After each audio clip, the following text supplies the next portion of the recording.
Well, good evening, ladies and gentlemen, and thanks for staying late tonight so we could talk.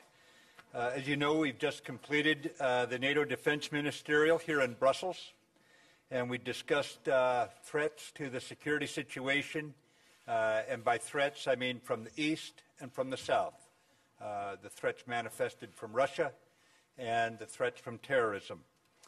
Our focus was heavily on adapting NATO to these circumstances, both institutionally and in the short term as well, what we have to do right away. And we focused on counterterrorism and Russia's destabilizing activities, both in cyberspace and on the ground. We spent a fair amount of time on NATO's enhanced forward presence operations, and those, as most of you know, are in Estonia, Latvia, Lithuania, and Poland. Those are the 4 host nations.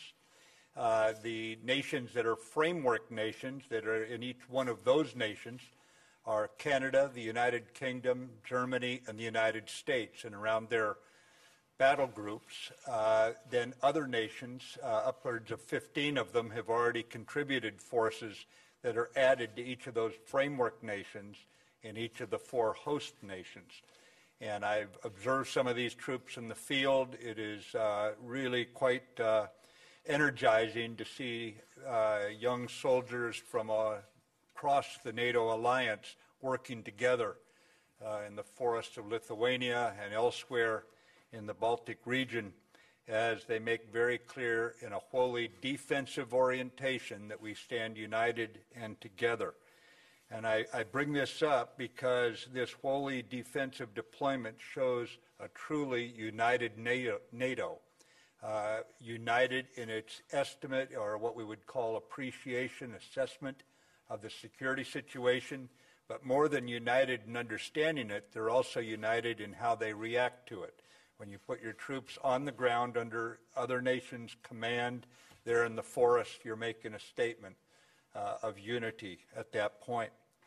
I would also just note that NATO's defense budgets increased again this year, just like they did last year, enabling the alliance to further enhance its deterrent posture, both in terms of here at home and certainly in terms of how it deals with the threats that they were looking at elsewhere outside the region, in northern Africa, for example, and across over into Afghanistan.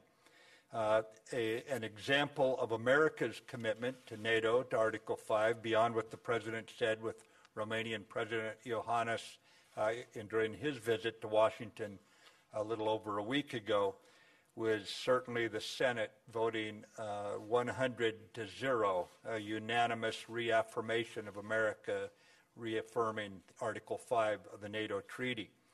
I would add to it that in terms of European security, what we have is a budget request by President Trump that raises our budget for the European Reassurance Initiative by $1.4 billion this year over last year. That's a statement of where the American government is putting its money. And I say that at a time when many of our government agencies are being reduced in their budgets.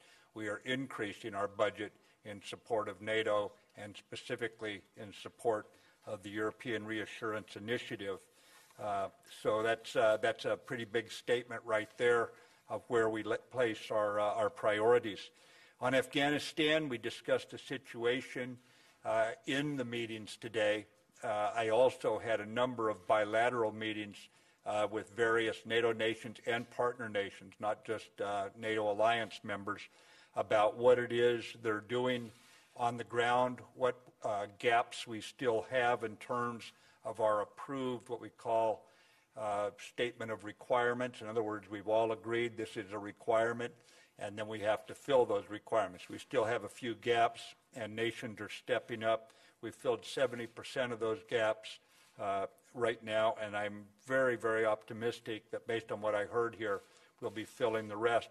I needed to talk to the allies here and partners here, and then our chairman of the Joint Chiefs earlier this week was in Afghanistan. Based on what I picked up here, and when I returned to Washington and talked to the chairman, I'll finalize my recommendations on the strategy going forward to take to President Trump as we determine what our government strategy will be. That decision will be made, obviously, by our president. It'll be informed by what I picked up here from our allies, from our military commanders in the field. And then at that point, once the strategy is decided upon, then it'll be up to all of us to execute it to the best of our ability, and we will refine the U.S. troop numbers at that time within that framework accordingly. So thank you, and I will take your questions. Thank you, Mr. Secretary. Lita Baldor, Associated Press. Thank you, Mr. Secretary. You've mentioned that you spoke to a lot of allies today about their troop commitments and about the ongoing strategy. The U.S. and its allies have been at war in Afghanistan for 16 years now. Do you believe that there are a lot of new ideas out there that you can talk about and implement in the strategy? And specifically, you also mentioned the 70%. Do you believe, you said you were optimistic, you think that you will get all the commitments that you think you're going to need? Well, we'll work out the commitments. Certainly, you never step into the same stream twice. By that I mean what the war was doing 15 years ago is not what it's doing today. Looking back on it, it's pretty much a consensus that we may have pulled our troops out too rapidly, reduced the numbers a little too rapidly. But the difference today is that the Afghan army is actually able to carry the fight, and they've been carrying the fight for some time now. So there's always new ideas you can come up with. There's never a lack of those. There's new opportunities, and certainly the political will is there to carry this fight forward.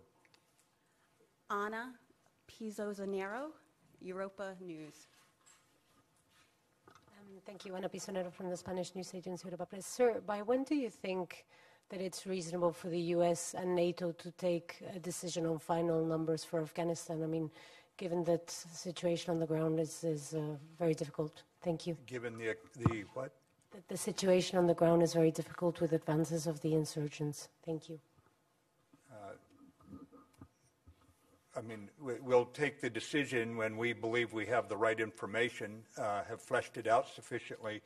I think the point you're making, though, is a good one. In other words, what tells you the time is right to take the decision.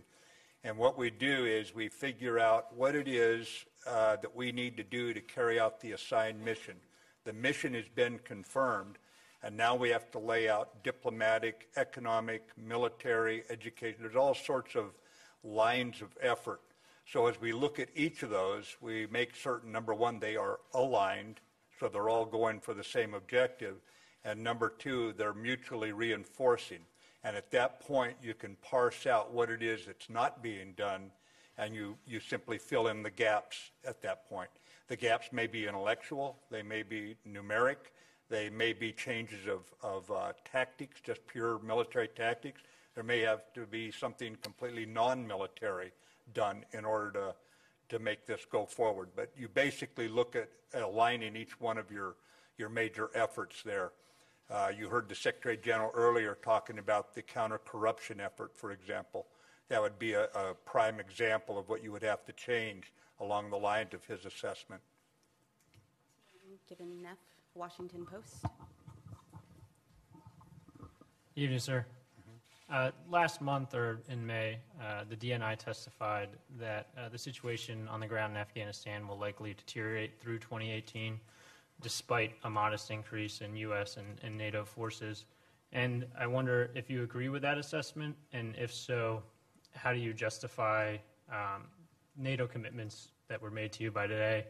And I guess lastly, I mean, we've been doing this for a while, and I just wonder, when do you see it ending? I mean, how long is this fight going to be? Yeah, Tim, I don't put timelines on wars. It's that simple.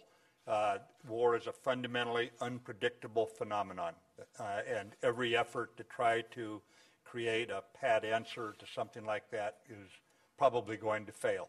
The bottom line is NATO has made a commitment because the freedom from fear, freedom from terrorism, that sort of thing, demands that this not be left undone. So at that point, you have got to align your effort, align your resources and put the right people in charge, and you keep going. You can't say, well, I got tired of it, so I'm going to come home, and then wonder why you get hit again. We've all seen the results of leaving ungoverned areas. You see it coming out of Syria, where ISIS has attacked this very town from Syria. It's not like you can declare a war over or want it over or say I'm going to quit and you're not going to pay a price for it. So the most important answer to that is, what is the price of not fighting this war? And in that case, we're not willing to pay that price. On the DNI assessment, sir? Pardon? The DNI assessment? They're entitled to their assessment. Last question, Julian Barnes, The Wall Street Journal. Mr. Secretary, are you satisfied the new capabilities that NATO approved today for its forces going forward will be enough to deter Russia? And do you think NATO allies will put their new money that is being spent on defense toward developing new capabilities that can match the Russian investment in their military? Forces going forward where? Yeah, I'm talking about the NATO policy planning and the long-term plan for building up allied forces in Europe. Absolutely. I believe strongly that they've identified the correct places that we have got to improve, create capabilities, maybe just expand them, but everything from cyber to addressing the nuclear deterrent. I'm very comfortable that we had the right discussions today and we're focused in the right area. I have no doubt, because of the clarity that you see in today's assessment of the situation, and more importantly, the response where people have actually put their troops up into that area, I don't think you would see that absent a pretty strong conviction that the gaps have been identified and there's a sense of urgency to start addressing them. And when you look at now we're into several years of increased budgets by NATO, you see nations having to come to grips with the fact that Russia's not going to be the partner that perhaps we wished it would be back in the 1990s, at least not in the near future. So they are reacting specifically to that assessment. So yes, I'm absolutely convinced we're on the right track. Thank you, Mr. Thank you Secretary. very much. Thank you.